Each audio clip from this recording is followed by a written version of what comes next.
America को दुनिया की आर्थिक महाशक्ति कहा जाता है। दुनिया के तमाम देशों की हालत अमेरिका में आए मामूली आर्थिक बदलाव से बनने बिगड़ने लगते हैं। अमेरिका की अर्थव्यवस्था 23 ट्रिलियन डॉलर से ज्यादा की है और इस बार डेट सीलिंग के संकट को लेकर अमेरिका काफी चर्चा में आ चुका है। डेट सीलिंग के संकट को लेकर अमेरिकी राष्ट्रपति जो बाइडेन और हाउस स्पीकर केविन मैकार्थी के बीच करीब 4 घंटे की बैठक हुई। इसके बावजूद कोई भी सहमति नहीं बन पाई। डेट सीलिंग का मुद्दा राजनीतिक खींचतान के चलते और इसमें फंसते देख रेटिंग एजेंसियों की नजर भी अब अमेरिका टेढ़ी होने लगी है। पहले ये समझिए कि डेट सीलिंग होता क्या है। दरअसल डेट सीलिंग वो अधिकतम रकम है जिसे अमेरिकी सरकार अपने खर्चे पूरा करने के लिए कर्ज ले सकती है, कर्ज के रूप में ले सकती है और ये रकम अमेरिकी कांग्रेस यानी कि संसद तय करती है। भारत और अमेरिका सहित दुनिया के कई देशों का बजट घाटे में चलता है, यानी सरकार को टैक्स से जितनी आमदनी होती है उससे कहीं ज्यादा उसके खर्चे हो जाते हैं। ऐसी स्थिति में सरकार को अपने बिल चुकाने के लिए कर्ज लेना पड़ता है। अमेरिका में ये एक सामान्य प्रक्रिया है। अर्थव्यवस्था की हालत को देखते हुए अमेरिकी कांग्रेस कर्ज की सीमा को घटाती और बढ़ाती रहती है। 1960 से लेकर अब तक कर्ज की सीमा में अमेरिकी संसद ने 78 बार बदलाव किए हैं, लेकिन इस बार बाइडेन को विपक्षी रिपब्लिकन सांसदों का विरोध का सामना करना पड़ रहा है, जो कर्ज की सीमा को बढ़ाने के बदले कई शर्तें चाहते हैं और इन शर्त को मानने के लिए सत्ताधारी डेमोक्रेटिक पार्टी जो है वो तैयार नहीं है। विपक्षी रिपब्लिकन सांसदों का कहना है कि सरकार पैसे खर्च करने में कटौती करे। इसके लिए जिस शब्द का इस्तेमाल वो कर रहे हैं वो है अनसस्टेनेबल। दरअसल अमेरिका में अगले साल राष्ट्रपति चुनाव होने हैं और इसलिए डेमोक्रेटिक जो पार्टी है राष्ट्रपति जो बाइडेन कल्याणकारी कामों में कटौती करके अलोकप्रिय भी नहीं होना चाहते, जबकि विपक्षी रिपब्लिकन उन्हें बढ़ते सरकारी खर्च के मुद्दे पर घेर रहे हैं। रिपब्लिकन सांसदों की मांग है कि जो बाइडेन वादा करें कि वो बजट में कटौती करेंगे। चुनाव से ठीक पहले कटौती के लिए राजी होना राजनीतिक तौर पर डेमोक्रेटिक पार्टी के लिए भी घातक हो सकता है। और कर्ज लेने के संबंध में वैसे जो कर्ज लेने का अगर आप थोड़ा सा संबंध निकालेंगे तो वो उन बिलों से है जिनका भुगतान जल्द करना होता है, यानी कि सरकार डॉलर पहले ही खर्च कर चुकी है या करने का वादा कर चुकी है और अब लेनदार उसके सिर पर खड़े हैं। जैसे अमेरिका में काम कर रहे सरकारी कर्मचारियों का वेतन, पेंशन और दुनिया भर के जो खर्च होते हैं वो इसमें शामिल है और ये उधार के तौर पर इनको देना पड़ेगा। इसको अगर बिना उधार नहीं लिया तो फिर देंगे कहां से। दुनिया की 3 सबसे बड़ी रेटिंग एजेंसियों में से एक फिच रेटिंग्स का कहना है कि अगर ऐसे ही राजनीतिक गतिरोध बढ़ता रहा तो अमेरिका की AAA क्रेडिट रेटिंग को डाउनग्रेड किया जा सकता है, जो अमेरिका के डेट सेलिंग संकट को हल करने से रोक रहा है। हालांकि फिच का यह भी कहना है कि अमेरिका पूरे मसले का हल निकाल सकता है। रेटिंग कंपनी फिच ने अपने बयान में कहा है कि जो डेट है वो नजदीक आ रही है। आखिरी डेट मतलब वो तारीख जब अमेरिका कर्ज को डिफॉल्ट कर सकता है। इसे एक्स डेट उन्होंने कहा है, यानी कि एक्स डेट के बाद सरकार के पास कैश खत्म हो जाएगा। रेटिंग एजेंसी ने अमेरिका की रेटिंग को रेटिंग वॉच नेगेटिव में ट्रांसफर कर दिया है। अर्थशास्त्रियों को लगता है कि अमेरिकी डिफॉल्ट से मंदी का खतरा भी पैदा हो सकता है। बहुत बड़े पैमाने पर जॉब लॉस होंगे। इससे नौकरियां जाने के बाद दूसरी तरह की दिक्कतें आएंगी, कर्ज महंगा हो जाएगा। लेकिन आखिरी मिनट में भी कोई डील सामने आ जाए तो संसद के लिए कोई बड़ी बात नहीं है। पहले भी हो चुका है।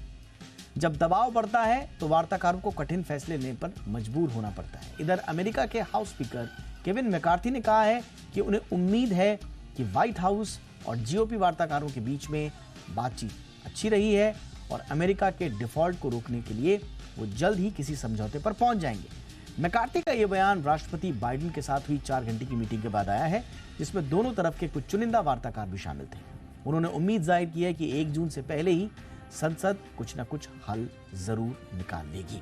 लेकिन क्या वाकई में हल निकल पाएगा? क्या वाकई में यूएस डिफॉल्ट की कगार पर है या फिर लास्ट टाइम में जैसा होता आया है कोई ना कोई सॉल्यूशन निकल जाएगा?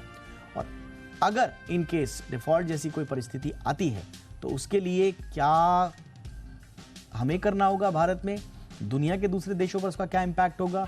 इन सारी बातों के विश्लेषण के लिए बहुत खास मेहमान हमारे साथ जुड़ चुके हैं। हमारे साथ हैं अनुराग सिंह साहब, जो कि मैनेजिंग पार्टनर हैं एनसेट कैपिटल के। अनुराग जी, बहुत बहुत स्वागत है आपका।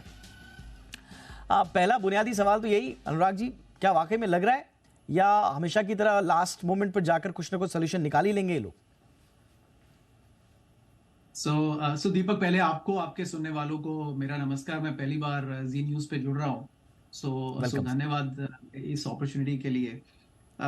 सो दीपक, देखिए, मैंने आपका डिस्कशन सुना और आई थिंक तकरीबन आपने सब बातें ले डाउन तो की हैं और अल्टीमेटली सोल्यूशन निकलेगा दीपक, राइट। लेकिन इसको समझने की ऐसे जरूरत है दीपक कि ये इतना कॉम्प्लेक्स इसलिए है कि दिस इज समथिंग लाइक कि मोदी साहब का बजट बन रहा है लेकिन उसको अप्रूवल ऑपोजिशन से चाहिए, और अब उस बजट में फिर खर्चे बढ़ेंगे कि कम होंगे आप अंदाजा लगा सकते हैं। सो अगर आप यहाँ की पॉलिटिक्स देखें यूएस की, सो डेमोक्रेट्स के जो वोटर्स हैं मोस्टली वो हैं जो कि लो इनकम अर्नर्स हैं और जो बेनिफिट्स लेते हैं, और रिपब्लिकन्स दूसरे वोटर्स को रिप्रेजेंट करते हैं जिनके पास जॉब्स है। और ब्रॉडली इस कॉन्फ्लिक्ट में डेमोक्रेट्स का हमेशा थॉट रहता है कि वो जितने ज्यादा बेनिफिट्स और खर्चे करें उतना बेहतर है। बट देखिए, यही खूबसूरती है इस डेमोक्रेसी की कि एटलीस्ट ये चेक्स एंड बैलेंसेस बने हुए हैं, क्योंकि अगर सरकार को फ्री खर्चे को करने के लिए कोई रोक टोक ना हो, एंड बाकी कंट्रीज में ये उतना इशू नहीं रहता है क्योंकि करेंसी पे प्रेशर आ जाता है, तो वो नहीं कर सकते। लेकिन डॉलर तो रिजर्व करेंसी है, तो they can print as much as they like, right. But इस पर कंट्रोल इसलिए बना रहता है बिकॉज कांग्रेस जो पार्टी होल्ड करती है उसके पास में पर्स स्ट्रिंग्स रहते हैं। तो रिपब्लिकन्स बोल रहे हैं कि देखिए, अगले 10 साल के खर्चे कम कीजिए और बजट्स को रिस्ट्रिक्टेड रखिए ताकि नेशन पे डेट ना बढ़े। और वो जायज है आज दीपक, हम नंबर्स पे चर्चा कर सकते हैं, बट यू कैन सी कि वही, अगर मैं मोटा मोटा नंबर दूं आपको, तो 2018 के आसपास में करीब 4 ट्रिलियन का गवर्नमेंट का स्पेंडिंग रहता था, जो अब 6.5 ट्रिलियन हो गया है पर ईयर। अब 2-2.5-3 साल में इतना, मतलब आपने 4 ट्रिलियन से 6.5 ट्रिलियन स्पेंडिंग को पहुंचा दिया है, बट ये जायज नहीं। बट इस स्पेंडिंग पे क्या वाकई में, अनुराग, आपको लगता है लगाम लगाएंगे बाइडेन, ये देखते हुए कि चुनाव भी नजदीक है वहां पर? नहीं तो 100%, तो वही तो ब्यूटी है, लेकिन इसीलिए वो पीछे नहीं हट रहे हैं।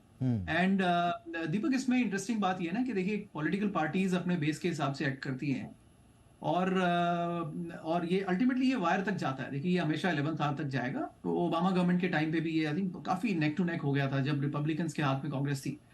बट देखिए, दोनों पार्टीज के इंटरेस्ट जुड़े रहते हैं। दे नो अल्टीमेटली कि यूएस की क्रेडिबिलिटी स्टेक पर है। बट कौन अपने बेस को ये समझा पाएगा कि अगर डिफॉल्ट हुआ तो किसकी गलती है? कहीं ना कहीं मुझे लगता है इस बार सिचुएशन डिफिकल्ट इसलिए दीपक, बिकॉज डेमोक्रेट्स को लगता है कि अगर डिफॉल्ट के करीब आए, और देखिए डिफॉल्ट पे बात करेंगे, it's a technical default but it's not a default, right. ऐसा नहीं कि 1 जून को एक डेडलाइन है, बिकॉज वो कुछ खर्चे प्रायोरिटाइज कर सकते हैं एंड पहले डेट को दे सकते हैं जिससे कि डिफॉल्ट नहीं होगा। बट डेमोक्रेट्स अपने वोटर्स को प्रोबेबली, उनको लगता है कि वो ये समझाएंगे कि देखिए, रिपब्लिकन्स ने कर दिया और वो सपोर्ट नहीं कर रहे हैं, और आपके सोशल सिक्योरिटी ले रहे हैं, आपके रिटायरमेंट ले रहे हैं, आपके सब्सिडीज ले रहे हैं एंड ऑल दैट। तो कहीं ना कहीं ये पॉलिटिकल थिएटर पे डिपेंड करता है दीपक। अनुराग, आपने बहुत सही शब्द का इस्तेमाल किया, पॉलिटिकल थिएटर। तो ये जो पॉलिटिकल थिएटर, इसकी पूरी पटकथा, और हमने देखा ये पहली बार नहीं है जब इसको ये लास्ट मोमेंट तक लेके जा रहे हैं, पूरा का पूरा क्लाइमेक्स तक लेके जा रहे हैं। तो क्या इसके पीछे एक मैसेजिंग होती है पॉलिटिकल पार्टीज की तरफ से? नेगोशिएशंस में दोनों साइड रिजिड इसलिए रहती हैं ताकि ये बता पाएं अपने अपने वोटर्स को कि देखो इसके लिए जिम्मेदार कौन है। सो लाइक एवरी नेगोशिएशन, अगर बिल्कुल, and I would have been surprised अगर वो तुरंत ही मान जाते, तो मुझे लगता कि मकार्थी साहब ने कंडीशन स्ट्रांग नहीं रखी, क्योंकि वो एकदम मान गए, राइट। तो दोनों साइड्स को एक इंप्रेशन देना होता है, जिसको कहते हैं ना कि best negotiation is one where both the sides depart assuming के they have not got the best. दोनों ही साइड डिससैटिस्फाइड डिपार्ट करें तो वो बेस्ट नेगोशिएशन होता है, और इसीलिए वो 11th आवर तक जाता है ताकि लास्ट मोमेंट तक हर कोई एक दूसरे को टेस्ट करे कि आपका लोएस्ट कितना है, राइट। बट अल्टीमेटली ये थिएटर वर्ल्ड को अच्छा नहीं लग रहा। देखिए, एक डॉलर रिजर्व करेंसी की एक जिम्मेदारी होती है Deepak, right. And we can't say कि इस तरह से अगर पॉलिटिशियंस उसको प्ले अराउंड करेंगे एंड लास्ट मोमेंट तक ले जाएंगे, तो वर्ल्ड को उससे सिग्नल अच्छा नहीं जाता दैट ये रिजर्व करेंसी है जहां पर पॉलिटिशियंस इस तरह से फाइटिंग करते हैं और एक एग्रीमेंट पे नहीं पहुंचते हैं। बट बिल्कुल जायज है रिपब्लिकन्स की बात। देखिए, वो पूरा वर्ल्ड का इन्फ्लेशन हम इसीलिए झेल रहे हैं क्योंकि बेतहाशा डॉलर की प्रिंटिंग हुई, and I think it needs to cut back, right. और अगले 10 साल के लिए इन्फ्लेशन नहीं तो कंट्रोल में नहीं आएगा। बिल्कुल, लेकिन अगर इसको थोड़ा सा भी रिपब्लिकन्स ने इसको आगे बढ़ाया और आप कह रहे हैं कि अगर इन्होंने खर्चों को प्रायोरिटाइज करके थोड़ा इनिशियल सॉल्यूशंस निकाल भी दिए तो भी एस्टिमेट्स ठीक नहीं है। अलग अलग एस्टिमेट्स कह रहे हैं कि अगर ये US debt default place is in place for just 1 week तो 1.5 मिलियन जॉब्स चले जाएंगे और ज्यादा रहा तो फिर 7.8 तक जाएगा। तो आपको लगता है कि छोटे मोटी सर्जरी भी अगर उन्होंने कर ली और पूरा कंप्लीट सॉल्यूशन नहीं निकाला तो कुछ तो गड़बड़ हो जाएगा फिर? नहीं, तो देखो, एक तो उस नंबर की बात करते हैं। देखिए, फाइनली इंटरेस्ट पेमेंट कितना है यूएस गवर्नमेंट का? तो अभी जो 32 ट्रिलियन का डेट है उसका इंटरेस्ट पेमेंट इस समय, बिकॉज ड्यूरेशंस अलग हैं बॉन्ड्स की, तो करीब 60 से 65 बिलियन डॉलर का पर मंथ खर्चा जाता है। यूएस ट्रेजरी को हर महीने कितना रेवेन्यू आता है? करीब 300 से 400 बिलियन डॉलर्स रेवेन्यू हर महीने आ जाता है, जिसमें उनको खर्चे करने पड़ते हैं। अब वो ये कर सकते हैं कि पहले प्रायोरिटाइज कर लें कि पहले तो ये 60-62 बिलियन जाएगा, उसके बाद बाकी खर्चे होंगे। वो एक तरह से जिसको हम गवर्नमेंट शटडाउन कई बार कह देते हैं, वो भी 1-2 बार हुआ है, जिससे गवर्नमेंट की सैलरीज डिले हो जाती हैं, कुछ बेनिफिट्स डिले हो जाते हैं। तो उस हिसाब से मैं ये कह रहा हूं कि जून डेडलाइन एकदम एक हार्ड डेडलाइन नहीं है, बट उसके बाद एक हम डेंजर जोन में आ जाएंगे। दूसरा, आपने कहा ये जो जॉब्स जाएंगे, देखिए ये भी एक अब ये बातें कौन कर रहा है? ये डेमोक्रेट्स कर रहे हैं आकर के। अब वो दुनिया को क्यों, अब देखिए, मुझे तो दीपक कई बार सरप्राइजिंग लगता है कि मैडम येलन आती हैं और वो वर्ल्ड को बताती हैं देखिए बड़ा डेंजरस है। भाई, हम लोग तो जानते हैं डेंजरस है, लेकिन आपको जिनसे बात करनी है आप उनसे करिए ना। हम क्या करेंगे उसमें? हम तो कहते हैं कि आप सॉल्व कीजिए। तो ये पॉलिटिकल थिएटर का पार्ट है दीपक। आप आके हमें बता रहे हैं, लोग बोल रहे हैं कि as if the whole point is कि देखिए दूसरी साइड नहीं कर रही अच्छा, है। मैं अपने दर्शकों को बता दूं कि अनुराग हमारे साथ यूएस से जुड़ रहे हैं। आई एम सॉरी, मैं इंट्रोडक्शन में ये फैक्ट बताना भूल गया इसलिए ज्यादा हमें करीबी से बातें चल रही हैं। लेकिन आप जो कह रहे हैं कि रिपब्लिकन्स कह रहे हैं, रिपब्लिकन्स जो चाशनी लगा के बातें दे रहे हैं वो मूडीज और इस तरह के एनालिटिक्स के बात बता रहे हैं। वो कह रहे हैं हम नहीं कह रहे साहब, ये देखो ये तो सब एजेंसीज कह रही हैं, जॉब लॉसेस की थ्योरी। नहीं, तो एक्चुअली ये जो मीठी बातें करना जो स्ट्रॉन्ग पॉइंट है वो डेमोक्रेट्स का है। हाँ। उनके अगर आप इश्यूज देखें तो वो ज्यादातर इमोशनल साइड में रहते हैं। और उनके पॉलिटिशियंस वो रेस आइडेंटिटी को लेके ज्यादा अटैच रहते हैं उनसे। रिपब्लिकन्स की बातें वो तो because right side of centre, right side of economics propel करते हैं। उनकी तो इकोनॉमिक्स ये कहती है कि गवर्नमेंट बेसिक टैक्स को लो रखे और मिनिमम रेगुलेशन रखे और मार्केट को अपना काम करने दे। तो जो कैपिटलिस्ट इकोनॉमी है जिसको मिल्टन फ्रीडमैन ने आगे बढ़ाया रेगन के टाइम पे, वो रिपब्लिकन्स एक्चुअली होल्ड करते हैं।